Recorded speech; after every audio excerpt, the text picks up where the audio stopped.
Hey guys, welcome to another video. If you've been here before, welcome back to my channel, and if you're new here, welcome to Roberto's Journals.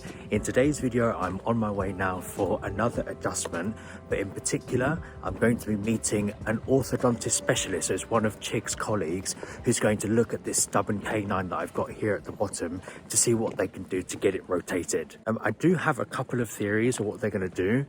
One, I have a feeling that they're going to be creative with elastic bands. So the next time you see me, you might see a load of elastic bands floating around my mouth because they're going to try and persuade this tooth to rotate.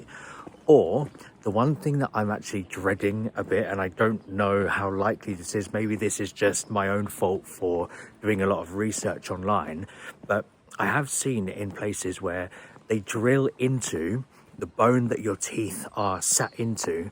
They'll drill into there and place like this metal like nail so that they can attach another elastic band to it to help it come along and rotate. I'm going to see if I can find a picture on Google to show you what I'm talking about, and I'll insert it here now. But I don't know. Those are my two theories of what they're going to do. I have a feeling that they're either going to be creative with elastic bands, or they're actually going to have to drill into the bone that my teeth sit in. So I'm not really too sure, but I'm really interested to see what they are going to decide to do, and I can't wait to share that with you guys as well. Right, so I'm on my way there now. I'll be there in a couple of minutes, so the next time you'll see me, it'll be after my appointment, and I'll let you know how it goes. See you in a bit. I'll remember as well, I don't have mine with me, but don't forget your lip balm when you go to your appointments. Hey guys, so that's all done now with my appointment. I've just reached home, and I thought I'd quickly just update you with everything that happened in my adjustment whilst it's still fresh in my mind. But yeah, just to let you know that was probably the longest adjustment that I've had so far. And I think that was just a mixture between my orthodontist Chig and the specialist Sarah discussing amongst each other about what best action to take with my teeth. And they actually decided to do quite a lot of work on it, and especially with repositioning brackets that I currently have. So they actually had to remove 3 brackets and reposition them in order to help move the teeth how they want the teeth to move. So the 3 brackets that they removed, I'll quickly show you now and stop. So it was this one here, the troublesome canine, the one that's just not wanting to move and being stubborn. This one, also this one here, and this one here as well. Now the reasons why I think they changed those ones, I'll start with this top one here. This one to me seems like the most easiest to explain. So I don't know if you can see now that this tooth is a bit lower than the one next to it. I believe that the reason why they changed that one is just to level out those teeth there. And then when it comes to this one here, they tried to explain it to me in some really weird language, weird dentistry language that they were talking about. But the simplest way that I can explain it to you guys is that they were just doing finer detailing with how they want my teeth to be aligned before they start closing the gaps. And then this one is a different bit of a story. They're actually discussing that tooth for a while. So I'm going to do my best to try and best summarize the conversation that they had. I mean, I did ask Chig to explain it to me. It sounds a lot more complicated than how I'm probably going to explain it to you guys, but I'll give it a go. So they've already repositioned, Chig has already repositioned this bracket. And what he did is he moved, actually no, let me turn around because of the lighting, you'll probably be able to see it better. He moved this bracket closer to this bracket here. Can you see how it's more that way now? It was here. Now the logic behind the bracket being closer this way was the whole point, because it's not rotated enough. Can you see how here it's not as rotated as this canine here? So the logic behind having the brackets closer would that it would push the 2 brackets, this one and this one, away in order for the tooth to then rotate by itself. Now this obviously wasn't happening, and the debate that Sarah the specialist and Chig were having was what to do with it. And Sarah the specialist said to move this bracket further the opposite way compared to how Chig originally planned to do it. Now of course they started to then talk about So then of course they started to use a load of dentistry language that I didn't understand, but from what they both agreed on, it seemed like this is going to be the best course of action for that particular tooth. Now being me and being curious, I did ask them if it was anything to worry about, if it's going to hinder the progress of my braces, and they both said no. It's just a finer detail to get it going. They're both confident that the plan that they've chosen to do now with that particular tooth here is going to work. So I would assume that if that didn't work, they'll probably meet up again, back to the drawing board, and decide on what to do now with that tooth if it doesn't move. And next you'll probably notice that I don't have my power chains in anymore.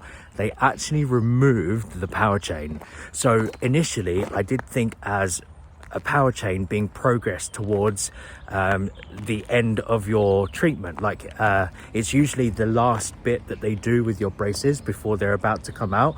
So I thought that the fact that they removed the power chains, that it was actually taking a step backwards, which in fact it is a step backwards, but they said that it's a positive step backwards. Now what they've done with the bracket repositioning, as I mentioned before, it's finer detail in how to position the teeth best before they start closing the gaps. So yes, it's a step backwards. Yes, they've had to remove the power chains now and just put the regular elastic bands against the bracket, these ones here, which I must prefer, by the way, they look really nice. They've had to take a step back to do that in order for the finer detail to happen. So they need to make sure that all of the teeth are aligned how they want it to be.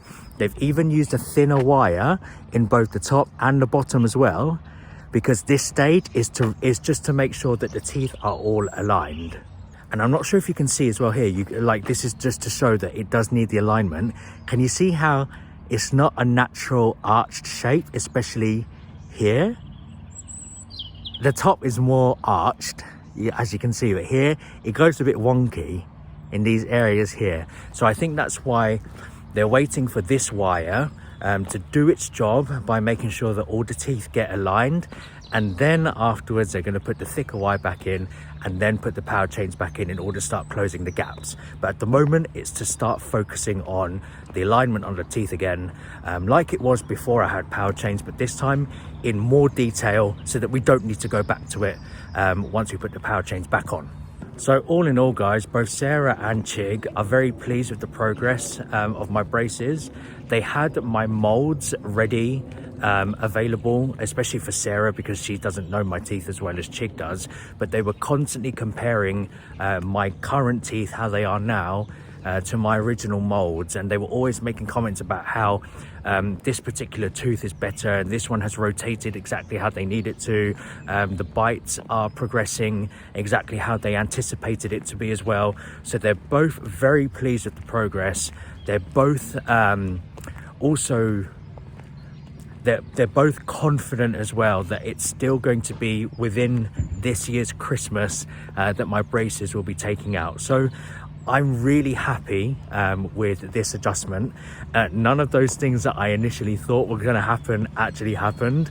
I did ask them about the elastic band situation and they said that will happen, not anytime soon, but that's just to correct my bite once everything is all aligned and all the gaps are closed. So that's coming up later on. So that didn't happen, and my fear of where I thought they were just going to drill in places in my mouth to use elastic band to start rotating this tooth, that didn't happen obviously as well, which I'm kind of glad it didn't. And I'm hoping that what they've chosen to do this time round with that tooth is going to work perfectly. So let's see. Okay guys, so I think I'm going to leave this video here. I was going to join this adjustment with this current month's update, but I feel like this adjustment, so much has happened, and I needed to take some time to explain to you guys what happened in this adjustment, that I feel like this video might just be on its own. And in fact what I'll do on the next vlog is I'll update you with how I've got on with these. Like, one thing I know for sure already, that because this bracket is in a new place and my mouth, the inside of my mouth is already used to where it used to be, that now I can already feel this rubbing against the inside. So I know I'm going to have to use orthodontic wax as well. The inside of my mouth is going to have to get used to it. I wonder if the alignment is going to be any kind of, whether the alignment is going to affect me pain wise. I wonder if that's going to be somewhat painful at all. I don't think it will be. I feel like the force that the power chains have when closing the gaps is a lot more painful or sensitive than the alignment bits are, because there's not constant pressure than you would normally have with the power chain. So I do wonder, in terms of comparison, whether it's going to be as sensitive as before. It is a little bit sensitive now, but it usually is after a couple of hours and a couple of days after the adjustment. So let's see how that gets on too. But I feel like I have lots to update you about with how this adjustment came along, because it's completely different to past adjustments. There's a lot has happened in this adjustment, where there needed to be an extra person, a specialist, that had to come and view my teeth, and even had to position this bracket. So I feel like this one will be quite an interesting one to let you know how I get on, especially how I get on with the finer detail, and how this adjustment is going to work, whereas the previous ones have been quite routine. Change the wire to a thicker wire, change the elastics perhaps to a power chain, whereas this time there's more detail happening with the adjustment. So I can't wait to share with you progress on that as well. I'm really curious as well, guys, if any of you have had to go through a similar phase to me, where you've taken such a step forward in your braces journey with having power chains on, and then they've had to take a little step back in order to do finer detail work. If any of you have actually gone through that, I'd be very interested to hear about your journey and your experience with how that went on, and if the plan that they had with the adjustment worked for then you to get ready to go back onto getting power chains on again. Remember as well, guys, if you have any comments, any tips, any tricks, or any questions that you have, I'll do my best to answer. I do read all of your comments and I respond to every single one. So it's always a pleasure to interact with every single one of you guys. But thank you once again for watching. I really do appreciate it. Remember to be kind, and I'll see you on the next one. Ciao.